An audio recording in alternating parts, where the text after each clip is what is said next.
ಎಲ್ಲರಿಗೂ ನಮಸ್ಕಾರ. Social media ಬಹಳ ಟ್ರೆಂಡಿಂಗ್ ಅಲ್ಲಿದೆ. ಈ ಒಂದು ಟ್ರೆಂಡಿಂಗ್ ಅಲ್ಲಿ ಇನ್ಸ್ಟಾಗ್ರಾಮ್ ಅನ್ನೋದು ಒಂದು ಬಹುಮುಖ್ಯವಾದಂತ ಪ್ರಮುಖವಾದ ಪಾತ್ರನ ವಹಿಸಿದೆ. ಈ ಇನ್ಸ್ಟಾಗ್ರಾಮ್ ಅಲ್ಲಿ ನಮ್ಮ ಹಾಸನದ ಪ್ರತಿಭೆ ಆದಂತ ಸಿಂಚನ ತಿಮ್ಮೇಗೌಡರವರು ಅಂತಾರಾಷ್ಟ್ರೀಯ ಮಟ್ಟದಲ್ಲಿ ಹೆಸರುವಾಸಿಯಾಗಿದ್ದಾರೆ, ಹಾಗೆ ಹೆಸರು ಮಾಡಿದ್ದಾರೆ. ಸೊ ಇವತ್ತಿನ ಒಂದು ಸಂದರ್ಶನನ ಅವ್ರ ಜೊತೆ ಇಟ್ಕೊಳ್ಳೋಣ ಅಂತ ಏರ್ಪಾಡು ಮಾಡಿದೀವಿ. ಅವರು ಗನ್ಸುನ ಅನ್ನೋ ಒಂದು ಗಾನಕ್ಕೆ ನೃತ್ಯವನ್ನು ಮಾಡಿದ್ದು ಪಾಕಿಸ್ತಾನದ ರ್ಯಾಪರ್ ಆದಂತ ಆರಿಫ್ ರವರು ಅವರಿಗೆ ಇನ್ಸ್ಟಾಗ್ರಾಮ್ ನಲ್ಲಿ ಕೊಲಾಬ್ ಕೊಟ್ಟಿದ್ದಾರೆ. ಕನ್ನಡದ ಯುವ ಇನ್ಸ್ಟಾ ಇನ್ಫ್ಲುಯೆನ್ಸರ್ ಆದಂತ ಸಿಂಚನ ತಿಮ್ಮೇಗೌಡ ಅವರ ಇನ್ಸ್ಟಾ ಜರ್ನಿ ಹೇಗ್ ಸ್ಟಾರ್ಟ್ ಆಯ್ತು ಅಂತ ಅವ್ರ ಮುಖಾಂತರ ತಿಳ್ಕೊಳ್ಳೋಣ ಬನ್ನಿ. ಹಲೋ ಸಿಂಚನ ಅವರೇ. ಹಲೋ ಸರ್, ಹೇಳಿ ಸರ್. ನಾವು ಹಾಸನ್ ನ್ಯೂಸ್ ಇದರಿಂದ ಸುದ್ದಿವಾಹಿನಿಯಿಂದ ಮಾತಾಡ್ತಿದೀವಿ. ನಮಸ್ತೆ. ನಮಸ್ತೆ. ಅದೇ ನೀವು ಇನ್ಸ್ಟಾ ಇನ್ಫ್ಲುಯೆನ್ಸರ್ ಆಗಿ ಅಂತಾರಾಷ್ಟ್ರೀಯ ಮಟ್ಟದಲ್ಲಿ ಹೆಸರು ಮಾಡಿದೀರಾ. ಹೌದು. ನಿಮ್ಮ ಒಂದು ಪ್ರತಿಭೆನ ಗುರುತಿಸಿ ನಿಮ್ ಜೊತೆ ಸಂದರ್ಶನ ಮಾಡ್ಬೇಕು ಅಂತ ಏರ್ಪಾಟ್ ಮಾಡಿದೀವಿ. ಓಕೆ. ನಿಮ್ಗೆ ಹೇಗ್ ಅನ್ಸ್ತಾ ಇದೆ ಈ ಒಂದು ಇನ್ಸ್ಟಾ ಜರ್ನಿ? ಹೇಗ್ ಸ್ಟಾರ್ಟ್ ಆಯ್ತು ನಿಮ್ದು ಇನ್ಸ್ಟಾ ಜರ್ನಿ? ಸರ್, ನಂದು ಆಕ್ಚುಲಿ ಇನ್ಸ್ಟಾಗ್ರಾಮ್ಗಿಂತ ನಾನು ಫಸ್ಟ್ PUC ನಲ್ಲಿ ನಾನು ಸ್ಟಾರ್ಟ್ ಮಾಡಿದ ಜರ್ನಿ ಬಂದ್ಬಿಟ್ಟು ಟಿಕ್ಟಾಕ್ ಮತ್ತೆ ಲೈಕಿ ಆ್ಯಪಿಂದಾನೆ. ಸೊ ಅಲ್ಲಿಂದ ನನ್ನ ಜರ್ನಿ ಸ್ಟಾರ್ಟ್ ಆಯ್ತು. ಮತ್ತೆ ನನಗೆ ಏನೋ ಈ ಒಂದು ಫೀಲ್ಡ್ ಅಲ್ಲಿ ಮಾಡಬೇಕು ಅನ್ನೋದು ಯಾವುದೂ ಇರಲಿಲ್ಲ. ಇಲ್ಲ ಯಾವುದೋ ಒಂದು ಸಿನಿಮಾ ಇಂಡಸ್ಟ್ರಿಗೆ ಹೋಗ್ಬೇಕು, ಇದೆಲ್ಲ ಮಾಡಿ ಅನ್ನೋ ಒಂದು ಉದ್ದೇಶನೂ ಇರಲಿಲ್ಲ. ಜಸ್ಟ್ ಜನ ನನ್ ಗುರ್ತಿಸ್ಬೇಕು, ಜನ ನನ್ನ ಹೆಸರು ಕಣ್ಣಿಡ್ದು ನಾನು ಮಾತಾಡಿಸ್ಬೇಕು ಅನ್ನೋದೇ ಇತ್ತು. ಆ್ಯಂಡ್ ಈಗಲೂ ಅದೇ ಮೈಂಡ್ ಸೆಟ್ ಅಲ್ಲಿದ್ದೀನಿ.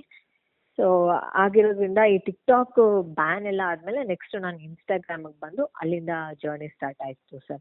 ಯಾವುದು ಸುಲಭದಿಂದ ಬರಲ್ಲ, ಎಲ್ಲ ತುಂಬ ಕಷ್ಟಪಟ್ಕೊಂಡೇ ಮಾಡಿರೋದು. ಕಂಟೆಂಟ್ಸ್ ಇರ್ಬೋದು, ಮತ್ತು ನನ್ನ ಗ್ಯಾಂಗ್ ಕೂಡ ತುಂಬ ಸಪೋರ್ಟ್ ಮಾಡಿದ್ದೆ. ನನ್ನ ಟೀಮ್ ವರ್ಕು ಪ್ರತಿಯೊಂದು ಅವ್ರಿಗೂ ಏನಂತಾರೆ, ಈ ಒಂದು ಪಾರ್ಟ್ನರ್ಶಿಪ್ಪಲ್ಲಿ ಏನು ಮಾಡಿದ್ದೀವಿ ಕೊಲಾಬ್ರೇಷನ್ಸ್ ಪ್ರತಿಯೊಂದು ಅವ್ರಿಗೂ ಹೋಗುತ್ತೆ. ಸೊ ಯಾವುದು ಈಸಿಯಾಗಿ ಏನಂತಾರೆ ಇಷ್ಟು ಫೇಮಸ್ ಆಗೋದಕ್ಕಾಗಲ್ಲ. ಸೊ ತಾಳ್ಮೆ ಮತ್ತೆ ಹಾರ್ಡ್ ವರ್ಕ್ ಮೇನ್ ರೀಸನ್ ಅಂತ ಹೇಳ್ಬೋದು.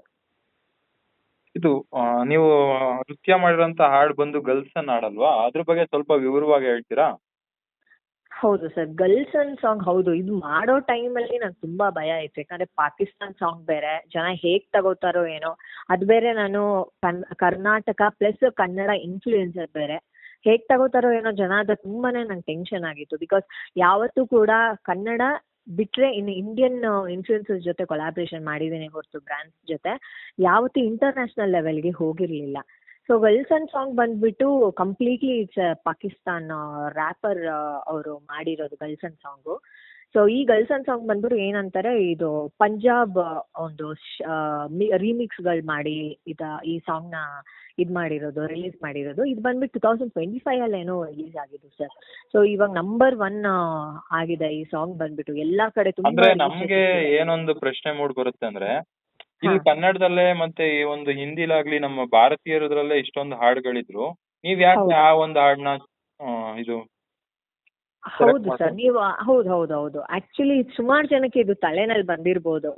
ನನ್ನ ವಿಡಿಯೋ ನೋಡಿರೋರ್ಗೆ ಇಷ್ಟೊಂದೆಲ್ಲ ಸಾಂಗ್ಸ್ ಇಂಡಿಯಾದಲ್ಲಿದೆ, ಕರ್ನಾಟಕದಲ್ಲಿದೆ, ಯಾಕೆ ಇದೇ ಸಾಂಗ್ ಕೊಲಾಬ್ರೇಷನ್ ಮಾಡಿದ್ರಿ ಅಂತ. ಬಟ್ ನೋಡಿ ಸರ್, ಇವಾಗ ಕಲೆ ಅಂತ ಯಾವುದು ನಾವು ಭೇದ ಭಾವ ಮಾಡೋಕ್ಕಾಗಲ್ಲ. ದೇಶ ಅಂತ ಬಂದಾಗ ಹೌದು, ಭಾರತ ದೇಶ ಅಂತ ಬಿಡ್ಕೊಡಲ್ಲ ನಾವು ಯಾವತ್ತು, ನಮ್ಮ ದೇಶನ, ನಮ್ಮ ನಾಡನ್ನ, ನಮ್ಮ ಭಾಷೆನ. ಬಟ್ ಆ ಸಾಂಗ್ ನಂಗೆ ಪರ್ಸ್ನಲಿ ತುಂಬಾ ಇಷ್ಟ ಆಯ್ತು. ಯಾಕಂದ್ರೆ ಅದು ನಮ್ಮ ಒಂದು ಇಂಡಿಯಾದಲ್ಲೇ ಪಂಜಾಬ್ ಶೈಲಿನಲ್ಲಿ ಮಾಡಿರೋದು. ಸೊ ವೈ ನಾಟ್, ನಾನು ಯಾಕೆ ಟ್ರೈ ಮಾಡ್ಬೋದು ಈ ಸಾಂಗ್ಗೆ ಕೊಲಾಬ್ರೇಷನ್ ಕೇಳ್ಬೋದು ಅಂತ ಅಂದ್ಕೊಂಡು ನನಗೆ ಈ ಸಾಂಗ್ ಒಂದು ಐಡಿಯಾ ಬಂತು, ನಾನು ಮಾಡಿದೆ ಸರ್. ಸಿಂಚನ ಅವ್ರೆ, ನಿಮ್ಗೆ ಈ ಒಂದು ಕೊಲಾಬ್ರೇಷನ್ ಅವಕಾಶ ಹೆಂಗ್ ದೊರಕ್ತು? ಹೌದು ಸರ್, ಇದು ಸೋಷಿಯಲ್ ಮೀಡಿಯಾ ಇನ್ಫ್ಲುಯೆನ್ಸರ್ಸ್ ಅಂದಮೇಲೆ ಸಮ್ ಕೈಂಡ್ ಆಫ್ ಮೆಸೇಜ್ಗಳನ್ನ ನಾವು ಕಳಿಸ್ತೀವಿ ಬ್ರ್ಯಾಂಡ್ಸ್ಗಳಿಗೆ, ಇವ್ರಿಗೆ ಅಂತ ಅಲ್ಲ, ಇಮೇಲಲ್ಲಿ ಕಳಿಸ್ತೀವಿ. ಸೊ ಅವ್ರು ಅಪ್ರೂವ್ ಆದ್ಮೇಲೆ ನಾವು ಬೇರೆದೆಲ್ಲ ಮಾತಾಡೋದಕ್ಕಾಗೋದು. ಸೊ ಪ್ರೊಫೆಷ್ನಲ್ ಆಗಿ ನಾನು ಪ್ರೊಫೆಷ್ನಲ್ ಮೆಸೇಜ್ ಅವ್ರಿಗೆ ಕಳಿಸ್ದೆ, ಅವ್ರ ಟೀಮ್ಗೆ, ಈ ಥರ ಕೊಲ್ಯಾಬ್ ಮಾಡೋಣ ಏನು ಅಂತ. ಅವ್ರು ವಿತಿನ್ ಎ ಸೆಕೆಂಡ್ ಒಪ್ಕೊಂಡ್ರು ಸರ್. ನನಗೊಂದು ಟೈಮ್ ಅವ್ರು ಕೇಳಿಲ್ಲ, ಇಲ್ಲ ಒಂದು ಡೇನು ತಗೊಂಡಿಲ್ಲ. ಅವ್ರ ಟೀಮ್ ಬಂದ್ಬಿಟ್ಟು ಜಸ್ಟ್ ಇನ್ ಅ ಸೆಕೆಂಡ್ ಅವ್ರ ವಾಟ್ಸಪ್ ನಂಬರು ಪ್ರತಿಯೊಂದು ಅವರು ಕೂಡ ಎಕ್ಸ್ಪ್ಲೈನ್ ಮಾಡಿದ್ರು, ಹೇಗೆ ಮಾಡೋಣ ಏನು ಎತ್ತ ಅಂತ. ಸೊ ಆಸ್ ಎ ಇನ್ಫ್ಲುಯೆನ್ಸರ್ ನನ್ನ ಕೆಲಸ ಏನಿದೆ, ನಾನು ಕೊಲಾಬ್ರೇಷನ್ ಅಕ್ಸೆಪ್ಟ್ ಮಾಡಿದೆ, ಅವರು ಕೊಲಾಬ್ ಅಕ್ಸೆಪ್ಟ್ ಮಾಡಿದ್ರು. ಆ್ಯಂಡ್ ಅವ್ರ ಸ್ಟೋರಿನಲ್ಲೂ ಹಾಕೊಂಡಿದ್ರು. ಆ್ಯಂಡ್ ಆಲ್ಸೋ ಅವ್ರ ಪ್ರೊಫೈಲಲ್ಲಿ ಈಗಲೂ ಕೂಡ ಇದೆ ನನ್ನ ವಿಡಿಯೋ. ಸೊ ರೀಪೋಸ್ಟ್ ಕೂಡ ಮಾಡಿದ್ದಾರೆ. ಸೊ ತುಂಬ ಖುಷಿ ಆಗುತ್ತೆ ಸರ್. ಅದೇ ಏನ್ ಹೇಳಕ್ ಇಷ್ಟಪಡ್ತೀರಾ ಈ ಯುವ ಜನತೆಗೆ, ನೀವೊಬ್ಬ ಇನ್ಸ್ಟಾ ಇನ್ಫ್ಲುಯೆನ್ಸರ್ ಆಗಿ? ಸರ್ ಎಲ್ರಿಗೂ ಯೂತ್ಸ್ಗೆ ಮತ್ತೆ ಟೀನೇಜರ್ಸ್ ಅಂತಾನೆ ಅಲ್ಲ, ಜನಕ್ಕೆ ಇಷ್ಟೇ ಹೇಳೋದು ಸರ್, ಯಾವತ್ತೂ ನಮ್ಮ ಭಾಷೆನ ನಮ್ಮ ನಾಡನ್ನ ಬಿಡ್ಕೊಡ್ಬಾರ್ದು ಮೇನ್ ಆಗಿ.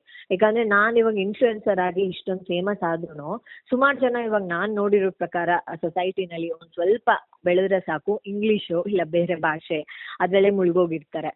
ಹೌದು, ಇಂಗ್ಲಿಷು ಇಂಪಾರ್ಟೆಂಟು ಸರ್. ಇವಾಗ ಬೇರೆ ದೇಶಕ್ಕೆಲ್ಲ ಹೋದಾಗ ನಮಗೆ ಕಮ್ಯುನಿಕೇಶನ್ ಸ್ಕಿಲ್ ಬೆಳಿಬೇಕು ಅಂದ್ರೆ ಇಂಗ್ಲಿಷ್ ಇಸ್ ದ ಮೇನ್. ನಮಗೆ ಇಂಗ್ಲಿಷ್ ಮಾತಾಡೋದಕ್ಕೆ ಬರಬೇಕು. ಹಾಗಂತ ಕನ್ನಡನೇ ಮರ್ತೋಗ್ಬಿಟ್ಟು ಇಲ್ಲ ನಮ್ಮ ನಾಡನ್ನೇ ಮರ್ತೋಗ್ಬಿಟ್ಟು ನಾನೇ ಬೇರೆ ಅನ್ನೋ ಥರ ಆಡಬಾರ್ದು. ಆ್ಯಂಡ್ ಇನ್ನೂ ಒಂದು, ನಮ್ಮ ಕೆಲಸದಲ್ಲಿ ಸ್ವಲ್ಪ ಹಾರ್ಡ್ ವರ್ಕು ಶ್ರದ್ಧೆ ಇದ್ರೆ ಸಾಕು ಸರ್, ಯಾವ ಒಂದು ಫೀಲ್ಡಲ್ಲಿ ಕೂಡ ಬೆಳಿಬೋದು. ನಿಮ್ಮ ಒಂದು ಪ್ರತಿಭೆಗೆ ನಮ್ಮ ಕಡೆಯಿಂದ ಒಂದು ಅಭಿನಂದನೆಗಳನ್ನ ತಿಳಿಸಕ್ಕೆ ಇಷ್ಟಪಡ್ತೀನಿ. Thank you so much sir. Thank you. Okay.